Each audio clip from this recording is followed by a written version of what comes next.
You told me the answers are all in the P&L. It's about not just making these snap judgments, good or bad, and not having so much false confidence that you know what's going on just because of a sales or a comp number. And you're like, I have all I need to know.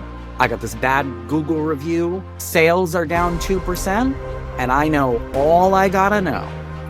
You don't know nothing. Just so we can kind of play the tape through. Who gets the response wrong? I think it sometimes is like a corporate push. The problem, though, in my opinion, is that they're not digging into the real cause. Right. There's a lot of like snap blame. If that store manager does not understand their P&L, does not understand their business, they're just taking this blame. They're going home. They feel bad about themselves. They don't think they know what they're doing. They're just getting yelled at. So the problem is that the people high up are looking at the P&L and making decisions. The people at the store level don't understand their P&L enough to actually counter-argue actually what's happening. Once they get to corporate or even to DM, to your point, right? Like that already becomes too macro to dig into the actual solution.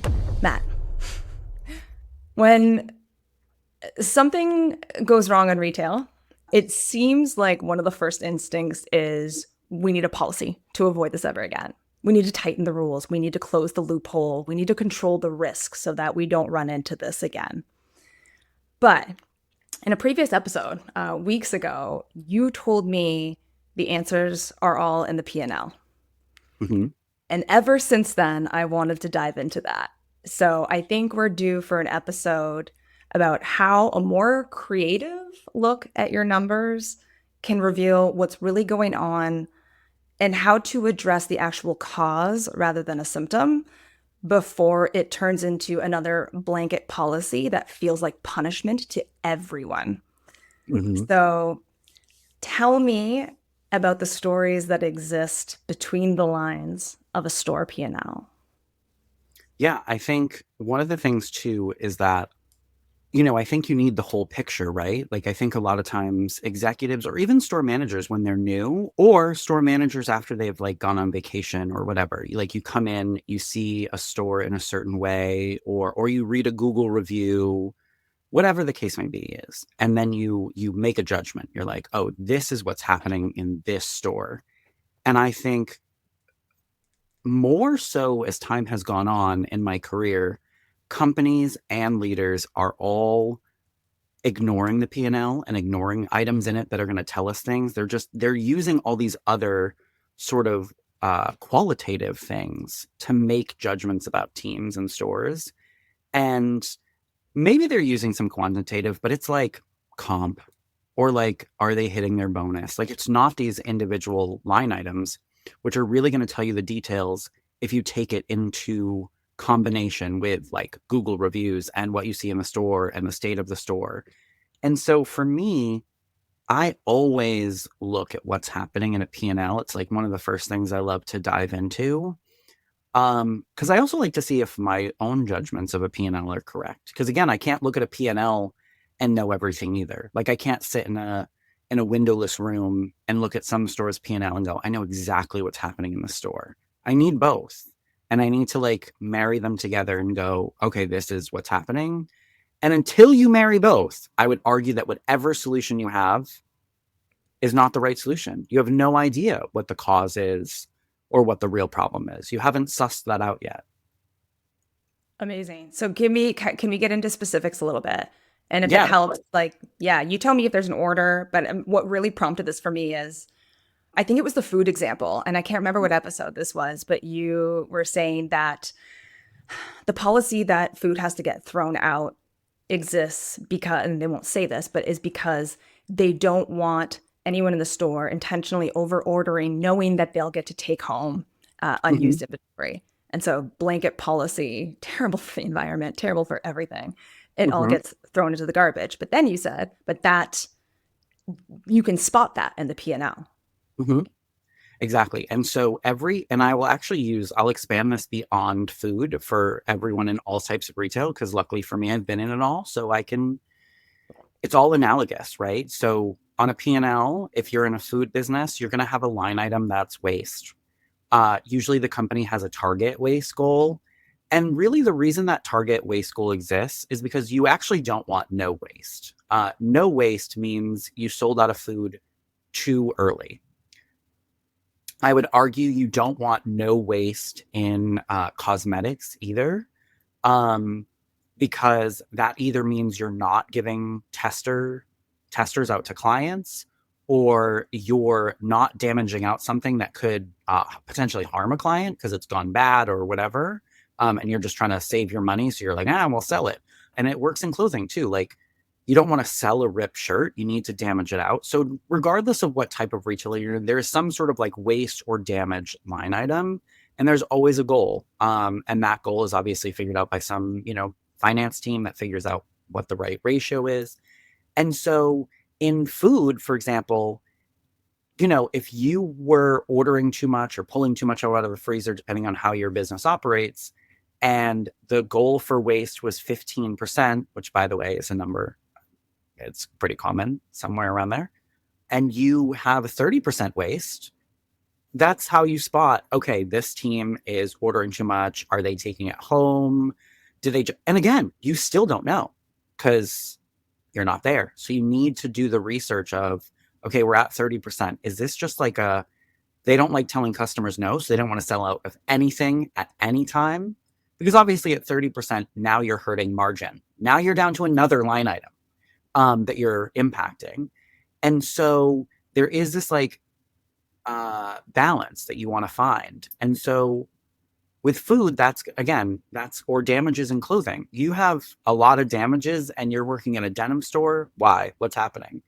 Like, who's taking home jeans? But it's all, not even just who's taking home jeans. Is it that we're being careless and people in the stockroom are leaving their coffee on the shelves and we're spilling it on denim and damaging out? Like, again, we don't know. We need to have both pieces of information. Or is one store, with clothing, is one store being really particular and there is a sweater that has a quality issue that actually should be reported to like the buying team. And every other store has just decided to be sort of dishonest in their selling practices and sell this damaged item. So again, so much information happening. And you need all the pieces. And to your credit, I guess I'll say, is a weird thing to put, but like, so you need a Becky in that scenario to come along and just ask a lot of questions of teams when these numbers look askew. But speaking of margin, that's like another line item that can tell you a lot, right? Especially in actually in all businesses, but in clothing, for example, if your margin is really low, what that says is, well, it could say a lot of things, but it could say you're selling a lot of clearance and not a lot of full price. Like, why is that? And, also it could be that your clearance is just so disorganized that things keep going down in price and people can't find them. So now they're buying them at like 99 cents when really, if they bought them 3 months ago, they could have bought them at, $14, if they could find them. But they can't because your store's a mess. So that's, is that why you have low margin? And I would argue this is something companies won't ever investigate really, but they should. If your margin is too high, now some people will be like, what do you mean? Margin can't be too high. Like, there's no such thing. More money in our pocket. But it's like, if your margin was super high in a store, I would argue one of two things. One, is that store getting enough product delivered to it? Because it's similar to the waste. If nothing is going clearance because you keep selling out, you're probably missing sales because people came in looking for things and couldn't get them. And now you have nothing going to clearance because you've sold out of all of the full price merchandise, but you also miss sales. So yay margin, but also loss in sales. But the other thing is, and I've seen this happen in stores, I actually walked into a store that was like this, super high margin because we're hiding the sale stuff in the back. No one can buy it ever. Because we're not selling it. It's hidden in some back room. And the reason I'm really passionate, clearly, about all of this is because I think that and we've talked about this on so many episodes, because companies are moving at like lightning speed, and think they need to. They don't. The world is not revolving that fast around retail. No one needs a $5 t-shirt that bad. I promise you it's going to be okay. Um, they, I feel like people are like, we have no time for analysis. We have no time to dig in. But what I'm finding, what that's leading to is now teams actually have no idea how all of this number stuff works. Right. And for me, numbers are actually how we get people not only to understand the business, but it's also a great way to get buy-in from teams when they don't understand why companies make decisions. I actually remember sitting down with a barista when I was first a store manager, and I showed him the P&L to actually show him the labor percentage that we spent on labor Uh-huh. and the money we spent, because, he was young and he was like, they could pay us $1 million and, whatever the case may be. And I was like, Brandon, come on, let's take a seat. Let me teach you something. And then I really showed him like where the money went, the rent, the labor, how much, labor is the biggest expense, and kind of like showed him. And it just really, I'm not saying the next day he was like, okay, I'm fine with what I get paid. Everything's great. But it was more just he had a better global understanding of like, this is actually just how like a business works. And when you understand how a business works, you kind of understand why decisions get made. Even if you don't love those decisions, you can kind of at least go in your head, okay, like I get why this was made because this makes sense for the business. I don't have to love it, but it does make sense. Yeah, the anchoring in the real world context, because it's so easy to hear, right? Like, oh, my company made $10 billion last year. How am I making minimum wage? Right? Like Mhm. it's because it's such a gigantic number. But then when you actually break it down and put it in context, it I'm sure it helps ground people a little bit more. Like, oh, okay. Not to say that there aren't, ways that corporate could probably save Yeah. a little bit, spread the love a little bit more, but yeah, I hear you. My mind is already blown. I'm even just at the start of this when you had just said like understanding the whole picture and comparing your P&L to things like Google reviews. Hmm. Like it makes so much sense, but it's just not something that it's not something that came to mind. So before we get into kind of maybe the tools that you use, like so let's use like the waste thing for example. Hmm. So you have the P&L. Hmm. And then what else? Like, what do you need to go? Like, do you need to talk to the store manager? Do you need to talk to the associates? What else are you looking at? So yeah, I mean, anecdotal information is great. From employees, like what they're seeing. We'll keep using the food example, but then also to fix it, um, you kind of have to figure out again fully where the problem relies. So, what tools does the company have for ordering? Like, is there a guide? Are we following the guide? Is there no guide? Are we running on like vibes and feelings? But also sometimes you have to do like some very manual, um I don't even want to call it reporting, but like manual figuring out what needs to happen. So for example, I've worked in a couple of food places where the best way to do this to figure out when we were over ordering, because you can look at waste, right? And that's going to tell you something like, okay, how many blueberry muffins did we throw away? How many chocolate croissants did we throw away? And that gives you information. But the other information you need to do a proper order and to really dig in, especially if your waste number is too low, is now you have to have someone manually say, okay, I need you, here's a list of all of our food. I need you, like the cashier, I need you to write down at the time we ran out of each item. So when you sell the last one, just write down the time. It can be a ballpark, 11:10. You don't have to get too specific.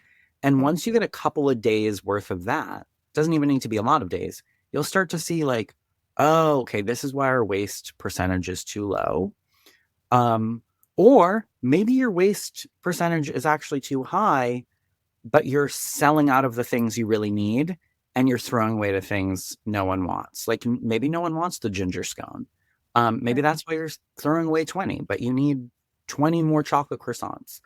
Um, so for me, sometimes it's like a manual process of like, okay, there is no tool. Like the company doesn't have a tool for this, maybe for figuring out what time we sold out of each item. Well, I need to create one. I need to create my own ad hoc tool and also explain to teams, this is why I'm doing this. I'm not doing this to give you more work. I promise you this is going to be like 4 days. Like we're Right. going to do like a Monday, Tuesday, Friday, Saturday. And then after those 4 days, I'm going to change the order for, whatever the cadence is. Sometimes there's like a lag in ordering. And in Right. like 2 weeks, I'm going to have it so that you're not saying no to customers at 11:15 in the morning and they're not yelling at you. And that helps also get the buy-in that they're now like, great, I want to do this tool because I am so sick of telling Karen that we have no more chocolate croissants. Um, so a lot of it is like figuring out what the P&L is actually telling you by talking to employees, seeing what's happening on the floor, looking at those specific like end of day, what are we throwing away? Then creating the system you're going to fix it and then kind of going from there. And then hopefully in a situation like that, then you're in a place where you're doing minor tweaks every so often. Seasons change, it gets cold, people eat more, whatever the case may be. Um, but then you're just doing minor tweaks and you're not like, then you're waste that you've like solved that line of your P&L, in my opinion, which is great because now in the future, if it starts getting funky again, you're like, what's happening? Who changed something? And why did you change it? And it's much easier to dig in. Yeah. Holy cow. Whose job is this? Yeah. Um, sorry. It's like spontaneous outburst. Um, so I would argue it is the store manager's job, but here's the key point though. If we haven't trained store leaders, and a lot of companies haven't, to have like really great um, knowledge of a business and knowledge of a P&L, and also there are some companies that won't give store leaders access to a P&L, or they give you what I call the dummy P&L, which is not the real P&L. It's like asking for a classified document from the government. It's like a heavily redacted, um, top line only thing that is, you might as well just not give me anything. Just don't even show me that because it's just gonna make me angry. Um, so, and it's really harming companies because now a district manager, right, who has access to the P&L has to become like almost like the proxy store leader to explain to a store leader, like, okay, here's what you have to do. And then again, if they don't have access to the information or they don't understand the information or how to read the P&L, they're like, wait, why am I writing how many muffins we run out of at 11 o'clock? What are we doing with that information? Like, there just isn't an understanding. And now the DM is like in the weeds. Right. The store manager feels micromanaged and probably not very smart. I'm not saying they're not very smart. They feel not very smart. Make Mhm. sure that's clear. And now you have a DM who is not doing their job either. And it's like everyone has to take one step downward, Be- all because we don't want to teach people what they need to know. Right. So it sounds, I think just something that's coming to mind that I think is going to be a theme through all of this is if whenever this gets to the corporate level, it's very macro, right? Mhm. Like but it sounds to me like what you're describing is so like it's a store by store basis. Mhm.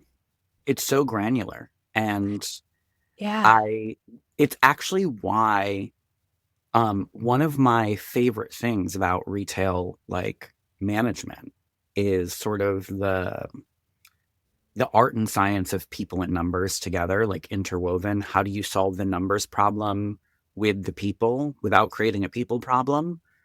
Um, and so much of that though is like hyper granular, really like digging in and looking at it.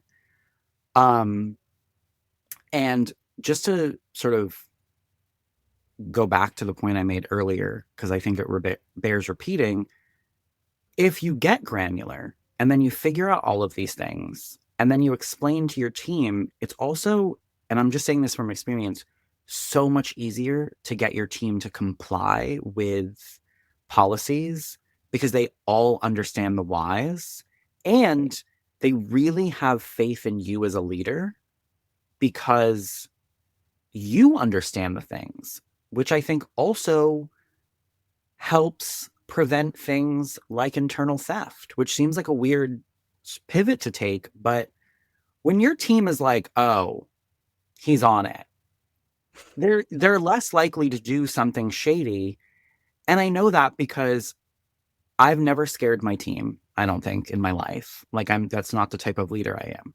However, because of my understanding of the business and my explaining of the business to employees and how things look when certain things don't go right, I explain it. If it's an LP thing, I explain it. I'm not like, well, we just do it like this because it's policy. I go, we do it like this because if you don't do it like this, it looks shady. Do you want to look shady? Um, and so when I explain that to people and also ask follow-up questions, right? So when I dig into the P&L and I see something wonky and I kind of go to my team and I'm like, hey, listen, so we're clearly, you know, damaging out too many things. The damage percentage is weird, but I don't feel like we're busier. So like, why do we need more testers? Like what? Because I'll dig into like how many testers, if I'm in a cosmetics brand like Lush, how many testers of this body cream have we damaged out in the last 3 weeks? Okay, it doesn't take us 3 weeks to go through three. That's wild.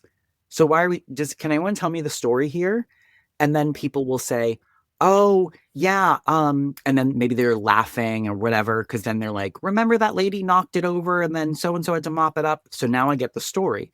But now also that tells my team I'm paying attention. I understand what's happening in this business, even when I'm not here. And so then when they do something that's outside the lines or that might look shady, I find that a lot of my teams come to me maybe a little bit too paranoid and they're like, just so you know, I did the thing. And I'm not doing that through fear. I'm not creating a culture of fear by, being like, and if you write off one more body cream, so help me God. No, I'm just paying attention. And that helps the team know, one, there's a reason for everything we do. And two, Matt knows what's going on. So I probably can't get away with too much shady behavior because he'll figure it out and come ask me about the most random thing anyone's ever asked. Yeah. So I'm actually glad you went to loss prevention because I think that's another time that the idea of, you can figure these things out from the P&L came out. Because I think at the time we were discussing, again, to my point at the top of this episode, the blanket policy is bag checks, Mm-hmm. right? That's so we avoid internal theft. But then it sounds like what you're describing is there are plenty of ways to thieve internally without just straight up jamming something in your bag or trying to hide it.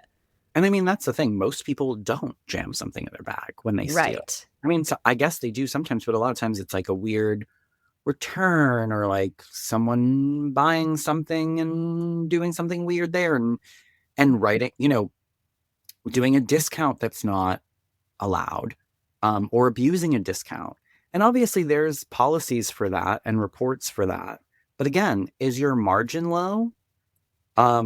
Mm-hmm. Or even is your average, I mean, that's not even on the P&L, that's before that, but like, is your average transaction taking a hit? Like, why are there so much discounting? And now you find out that like there's an abusive discount situation happening. Yeah. And also the P&L provides you a great baseline because retail, and again, we like to pretend that retail is this like very crazy, unpredictable beast that just cannot be tamed. It's just like chaos has to happen because it's retail. Except the funny part is that like retail is the most predictable place I've ever been in my life. It is more predictable than anything else in my life. Um, the patterns are there. And so if you have a full year P&L in front of you and you're at like a business you've never, managed, that P&L is going to give you the baseline of like, what are sales like during that time of year? What is comp like during that time of year? What is margin like, right? Like, Mm-hmm. so margin's probably going to take a dip potentially in, December, because you're running all these promos. It's definitely taking a dip in January when you got all that clearance. Like, you just pray you're making anything. And so, but that builds you a nice baseline of like, this is the norm for this time of year. One, so I don't need to go investigating if it fits the pattern. Or two, oh, wow, something's really off here for this time of year. Because again, you can't compare your December margin to your June margin. And so that gives you a nice thing to go by to know what's worth investigating, because you can't go down every rabbit hole. You can't be, I don't think everyone should be me all the time. Um, because I think even things like labor percentage change by year, right? Mm-hmm. Or by time of year, because companies often give you seasonal help, and they pull back in the summer or whatever the case may be. Every company's a little different, but labor percentage can tell you some things too. Obviously, there's a labor percentage you have to hit, um, per the company. They don't let you just overspend payroll without some consequence there. But I would argue, especially if a store manager's bonus is based on net contribution. So if a store manager's bonus is based on, you know, the P&L in that way, but that store manager gets their bonuses. This is more for like DMs, I guess, and above. But if that store manager continually gets their bonus, but they have high turnover, and you really dig in and you see that they have a really low payroll percentage because they're actually shortchanging their team, understaffing their store so that they ensure a bonus, but they're getting a lot of turnover because everyone feels overworked. But maybe everything else in the P&L makes sense. Maybe the margin's good, the waste is good, the comp is pretty decent. And so you're like, we have the store manager bonusing, and they're doing great, and they're flowing through the money, because if I'm getting a bonus based on net contribution, I'm sure the DM is. And so that might not be something that people really want to dig into, but there's a story there, and you should want to know what the story is. Because that turnover is costing you somewhere else. And unlike what people will make you believe, the turnover is in the P&L. It's not going to, there's not always a line item that says turnover. I mean, sometimes there is. Some companies are that proactive, but most aren't. So it's somewhere. And I think low payroll is something we don't talk about a lot in retail because we act like that's never a problem. Mm. I've only worked one place, I think, maybe two, that actually did manage low payroll. Like, they were like, you need to add hours. Like, what's happening here? But it is a problem. It's going to lead to other problems. Obviously, service is impacted, but the biggest thing that's going to be impacted is your team. But I also think, obviously going over payroll tells a story, but what story is it telling? Is that manager, do they not know how to make the schedule? Are they inept at scheduling, or do they have high payroll and now you're noticing some other line items shift with it? Oh, they have a higher margin because they're able to put out the close and replenish faster. Now the top line sales, they've stayed the same. Okay. So we haven't seen an increase in sales just because we have more people on the floor. It's roughly the same, let's assume. But margin increased 3%, which is actually a lot for margin. And however many thousands of dollars that is at the bottom of the P&L, why are we not looking at that and going, oh, that actually, it more than paid for itself? It doesn't Right. look like it on first glance because top line sales have not really adjusted. But it did, it worked. Let's reward that store manager, or let's look at our payroll model, or whatever the case may be, because that store manager wasn't inept. Let's not assume that. That Right. store manager actually put on more people and utilize them to sell through full price merch so that they didn't have clearance, which, by the way, they saved money down the long run because do you know how labor intensive it is to keep clearance clean, organized, refreshed, looking good? I mean, you want to sell through it because that shit's annoying. Yeah. Has that ever happened where you have been or someone you know has been over payroll, and you've not been called out on it for it being a negative thing, where someone has taken the time to do like cause and effect and say like actually this worked out. Great work. Um, Not without me telling them it myself. So like they came to call you out on you being over payroll and then you told them the story and then it was like, "Oh, Yeah, okay, fine." well, it wasn't okay, fine, but somewhere I worked, I was able to show them that we increased um our denim sales because it was easier to keep our denim walls like clean, sorted, sized, organized. And denim was like one of the leading things that led to good margin. Because denim has great margin in most retailers, quite frankly. Don't let them fool you guys. Doesn't cost them $90 to make that pair of jeans.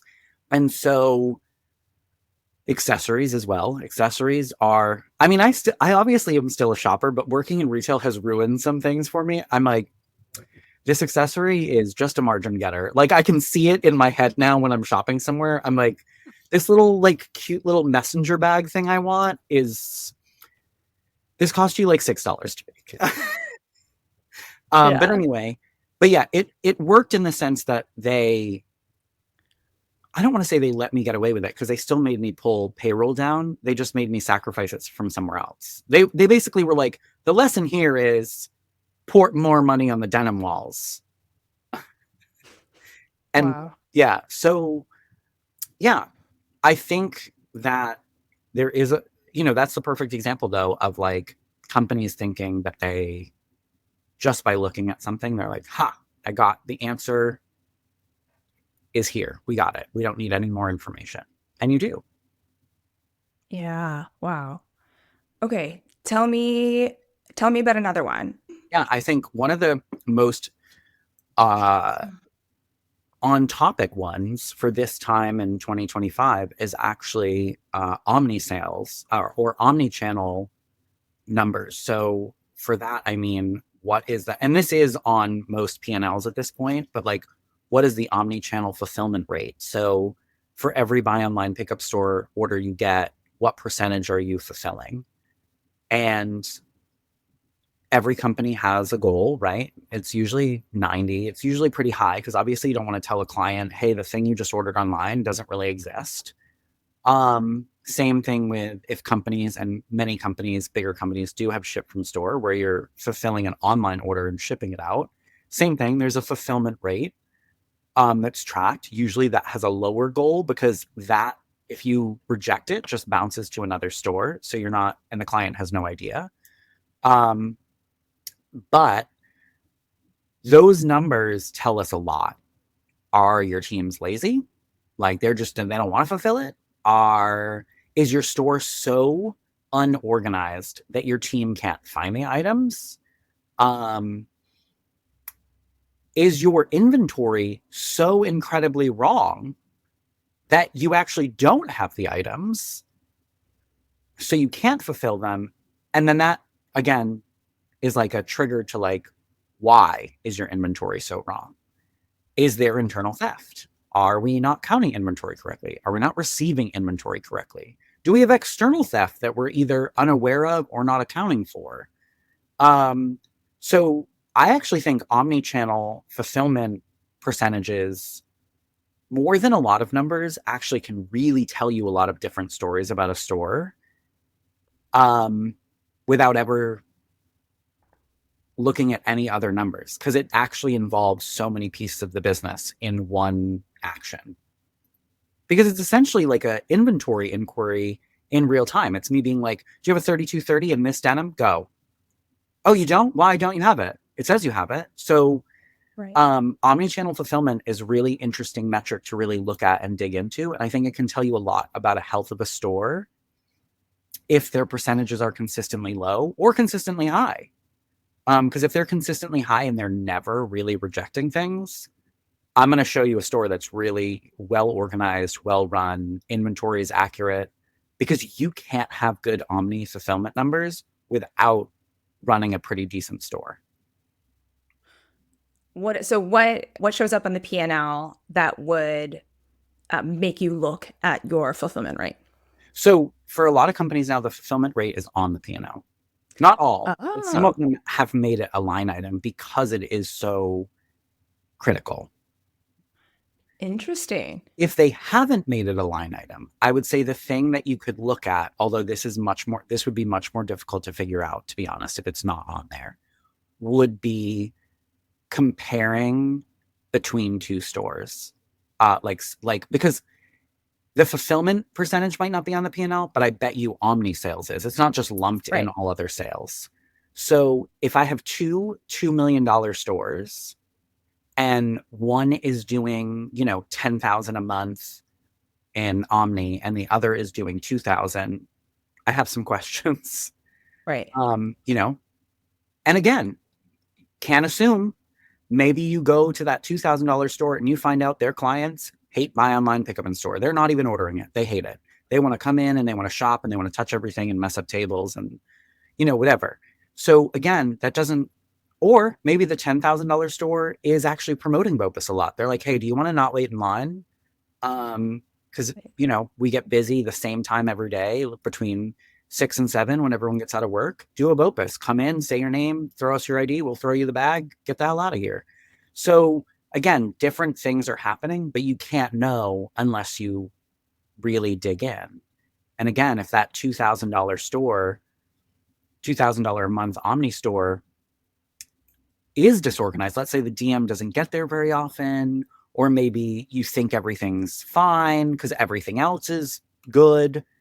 And then you kind of notice that and you're like, wait, I have some questions. Let me go figure this out. And then you realize, oh, everything's not as pretty as it seems. I mean, maybe the store's organized, but maybe that's where you realize, oh, the inventory here is really off. Why? And then Hmm. that sends you again down that little rabbit hole of figuring out why. Is there such a thing? Because when you started this topic, I started thinking, well, what if they're really prioritizing omni channel sales over in-store sales? So, like, is that a real life scenario? You mean they're actually giving more priority to omni sales? Yeah. What if the people are just like, oh my God, I hate people. I just want to be in the back fulfilling orders? So I, I think that that's a possibility for sure. But I do think that that also comes down to like time management and schedules. Yeah. So in most companies, you should schedule a lot, especially if you're doing ship from store. That should be like in the morning in the back room. That's like someone scheduled for that. That's not like some random cashier you stole. And Gotcha. then obviously with buy online, pickup in store, that's just as orders come in. So it is a balance because obviously you don't want to be like, hey, Becky, like, oh, you're looking for denim. Oh, sorry, got to buy online, pick up in store. Hope you figure out your denim situation. Like, that's why we Gotcha. have most companies give you like a 2 hour window to fulfill it because somewhere in that 2 hours you can go find the order. So I guess Uh, it could be the case that they're prioritizing it over customer service. And again, does that $10,000 Omni store have really bad Google reviews? Like, yeah. and again, that trick, maybe the $2,000 store is doing the right thing, and it's actually the $10,000 store not. But again, you can't know any of this unless you're digging. Yeah. Okay. So back to Google reviews. Tell me when else you're online looking for Google reviews to tell a story in the P&L. Oh, that's a tough question. I mean, I think it depends what the Google review is about, I guess, but Mhm. because obviously it's about client service, then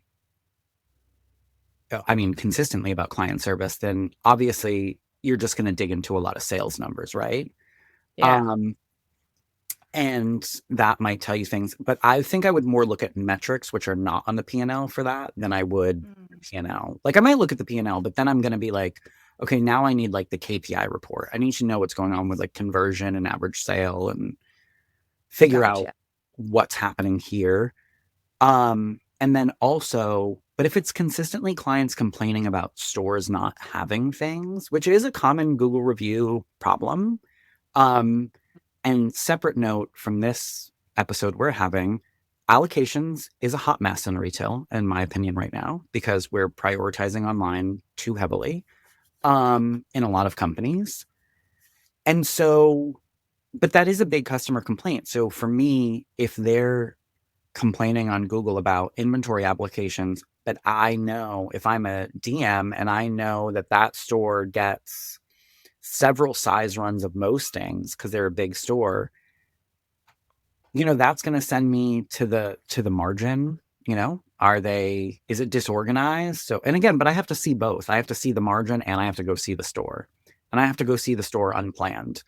Um, and not as a gotcha, but just to be like, what is happening? Because maybe the customer is just insane. Because I mean, I think I actually was thinking about this earlier. We need to do an episode about clients being insane. And I don't mean to like rag on customers, but I do think that we've reached this point in retail where we like know people are unhinged online, right? Like we know like Reddit exists and Twitter, X, whatever you want to call it. We know all those things exist and that people just go off. But then someone does like a Google review and we treat it like it's Bible. It's like the wildest thing to me in retail. We act like this person is sane, and just because they have a Gmail account, they are all there. And so I do think that that's part of it too. If I'm a DM or even a store manager, I think it's really important that we don't react to Google reviews too quickly. And that we dig, and it could just be a one-off. The team could have a bad moment. So I think for Google reviews, it would have to be many, many, many of them with the same theme for me to really want to dig in the P&L. And I would dig in the P&L probably before I talk to that team, because I want to know if there's anything actually to find. Because again, you just don't know what is really happening with the interwebs. You mean people say things that aren't completely in good faith on the internet? Shocking. Okay. Tell me about returns. This is my favorite topic. I purposely didn't mention it so that you would prompt me towards the end. Mostly because I have a lot of thoughts around how retail deals with returns in general, and how, well, quite frankly, American society and consumer behavior happens. It was funny. I've been spending a decent amount of time in Reddit threads for retail, just looking at like what sentiment is, and kind of thinking through some things. It's really interesting. There's so many customers in Reddit threads of different businesses complaining that they're going to stores to return, and then people are kind of like treating them not great because they have like a big return. Again, separate episode to talk about how that's dealt with. But for returns, one of the things I don't think we really look at in retail is, are stores getting too many returns? And I think too often we're so busy celebrating comp and sales and all of that stuff that sometimes we let stores do a bunch of shady things, because we're like, well, top line is good, so who cares about the rest of it? And one of those things that can tell you is returns. I mean, if a store is getting an inordinate amount of returns, and by inordinate, I mean above the baseline for other stores in your same market, I have a lot of questions about whether they're being too pushy with sales, whether they're really getting people to buy too many things, or, and this could be even worse, do you have a store that's too pushy with sales, and now another store in that market is suffering the consequences and getting all those returns? Because I've also been that store, by the way. And just know, as your peer, I hate you. Because I've had people be like, well, you guys are so friendly here, and when I go there, they're kind of rude when I bring a return. And I'm like, great. So now I'm the return dump. Awesome. I love that for me. Right. And because that store, and again, the high returns, which situation is it? Is it someone's become a return dump, or maybe there's only one store in a whole state, and that store is just super pushy with sales because they feel the pressure, which again is eventually some people are coming to do returns, right? Because they realize they didn't want it. Other people, other people are never coming back. They're not going to return it, but they're never returning because they're like, oh, that place is way too pushy. So they're actually hurting future business. Right. And I guarantee you that store will go through it a couple of store managers. And then there's going to be a poor store manager 2 years down the line that's like, why doesn't anyone come here? We're such a fun, great store. It's because everyone got scared away by two managers before you because they were doing pushy sales tactics. You know, I think what we do, I was just reading this morning that there's a body care company, not any that I've ever worked for. Let me make that clear. That people were complaining about online because they've changed their sales tactics internally and they've gone through training. And now they have to be more pushy and like try to add things to people's baskets, like physically be like, oh my God, and you need this. And also try to apply things directly on client skin. And, that plaid checkered company is probably in for a rude awakening down the line when they're trying to sell their coconut body mist to too many people through, now everyone knows what I'm talking about. Wasn't trying to be subtle about it. But yeah, like those are the companies that when you push, it's somewhere else on the P&L. You can't, the P&L to me is like, and I kind of hope that everyone kind of got this through all of my like weaving of different things, is this like delicate dance of balancing about 150 plates at the same time. Yeah. And I don't think, first of all, I've never gotten a P&L in my career, even when I'm like achieving at my highest level, then I'm like, wow, this is like a perfect P&L. There's nothing wrong here. Mm-hmm. So I'm not saying that perfect is the goal. I'm saying that too often we have like one or two plates that we really care about. The rest of them can be smashing on the floor. People can be doing shady things. Maybe someone's stealing. Maybe a manager's padding their bonus through, another way managers can pad their bonus if their net contribution is the way they get their bonus is by not ordering enough supplies and saving money in their supply budget. No staples for anybody because I'm getting my bonus. And I wish I was kidding, but that's a tactic people use. And it's not staples, obviously, but it's things that would make their employees' jobs easier. When I first took over Pete's Coffee in my early 20s and I got there, I ordered like new milk pitchers and like, because we just like, the store was like run down. And I was like, why do we have nothing? And then I realized, oh, my bonus is tied to this like order. But when all the employees got the things, they were like, you would have thought I gave like gold coins to them, the way they were like, oh my God, a new milk steaming pitcher. I'm like, okay, this cannot be the case. And again, a lot of companies have fixed that through different measures. When I was at Old Navy, the bonus was based on certain things, but then every quarter, one of the things that it was based on changed. And that way you could never like figure out how to game the system too well, which I thought was actually really smart. But anyway, I don't think the goal is like a perfect P&L. And I definitely don't want people to think that I think everything is worth like investigating or thinking something's always suspect. Because that's not what I think at all. I more think it's about not just making these snap judgments, good or bad, about teams or leadership or managers, and not having so much false confidence that you know what's going on just because of a sales or a comp number. And you're like, I have all I need to know. I got this bad Google review from Donna. I got this sales are down 2%, and I know all I gotta know. You don't know nothing. Well, and also like, you don't know what you don't know. We talk a lot about the limitations of thinking for some people who have been in retail for a really long time, right? Like not questioning things, getting really used to benchmarks and industry norms. But even the couple things you said here, I thought were really insightful. The idea of future business, right? It's not just that you have high returns. It's that you're not getting future business from those people who felt like they were bossed around in the store or just felt uncomfortable going back to the store.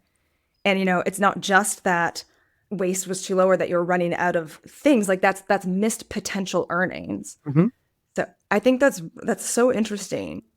If I can ask, like, just so we can kind of play the tape through, and you can pick whatever example you want, but something like margin telling you maybe that like the your store layout is off, or your clearance section is a mess, or things that are on sale are hiding in the back. What is a typical corporate, and is it who gets the response wrong? Would you say it is like your DM? Is it higher? Like what happens then to the point where now you either get a push or get like stupid initiatives that you don't feel actually help you correct the thing? So I would say it's potentially even above the DM, potentially, because you also have to remember you get a store P&L. Most companies have a district P&L where all of that is like pushed into one. So Yeah. the margin is like averaged out, which is also why I think lazier DMs uh, don't know, like, especially if their average is fine, they're like, well, margin is not something I need to worry about. I'm good. I'm hitting the company benchmark. But you might have a store that's killing it and another store that's really dragging you down, and you're not digging into the individual. And I think it should be their job to do so. But I think it sometimes is like a corporate push. The problem, though, in my opinion, is that they're not digging into the real cause. Right. There's a lot of like snap blame, in my opinion. So margin is down.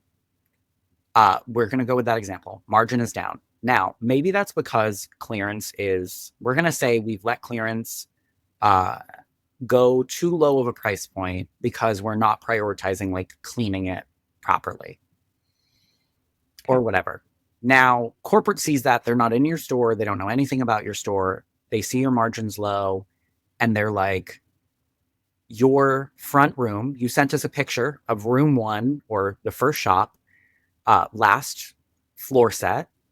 And that's where all the most expensive things are. That's, maybe where denim usually is in most clothing retailers. And they're like, well, the problem is that this isn't merchandised right. So we're actually going to send the visual team to your store and we're going to re-merch the whole zone one because you need a new, fancier denim shop. Now let's keep playing the tape through. Potentially, they do that. Clients come in, they're actually pissed. They hate the way you've set it up. It's not as Yeah. intuitive. Margin falls, another point too, because margin's not falling. There's a margin's a pretty slim window. It falls another point too. And now the store manager's even more pressured because they're like, something is wrong.